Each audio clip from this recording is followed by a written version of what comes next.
Now, Barclays' new boss, Bob Diamond, has been awarded a bonus of £6.5 million for his work last year, on top of his basic pay of £250,000. The bonus consists of £1.8 million in shares and £4.7 million in a deferred incentive scheme.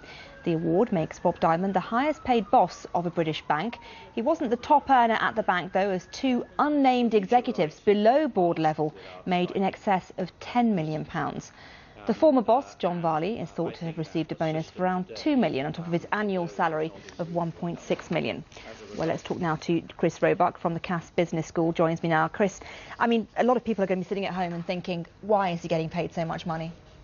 That's a very, very good question, and it's a question that actually needs an answer.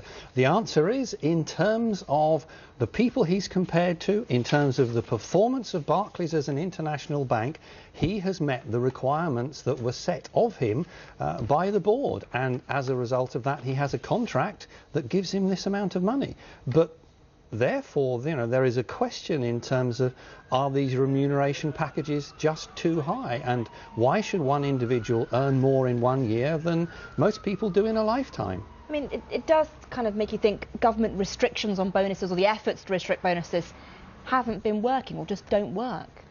I think that's a fair comment, that people would ask that question. The problem is that really we have to appreciate that there's three audiences here. There's the public who are morally outraged at this level of pay.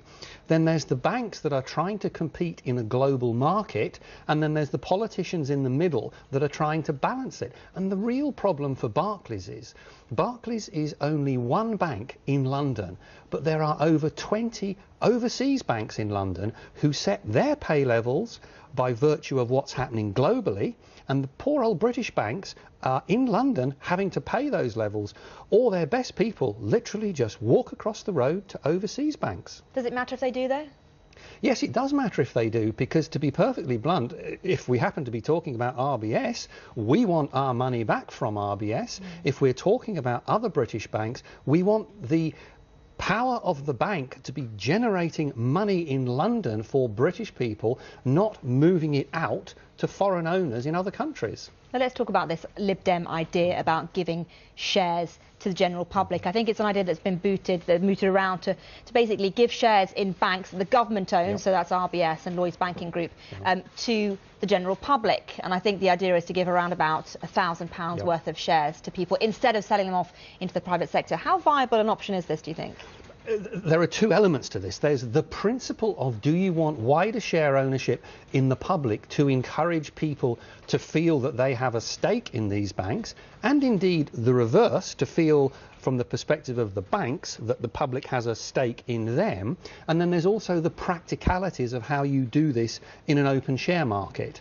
And if we look back at the public share offerings that were put forward with British Gas and British Telecom, to get that technicality right, you have to deal with the problem of a lot of shares being available on the market at a very, very short notice. And that affects their price, doesn't it, really? And that obviously affects their price, because it's supply and demand. So the idea in principle is a good idea.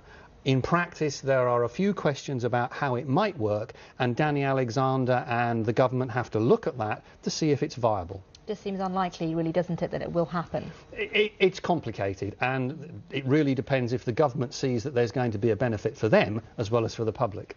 OK, Chris Roebuck, good to talk to you. Thank you very much indeed.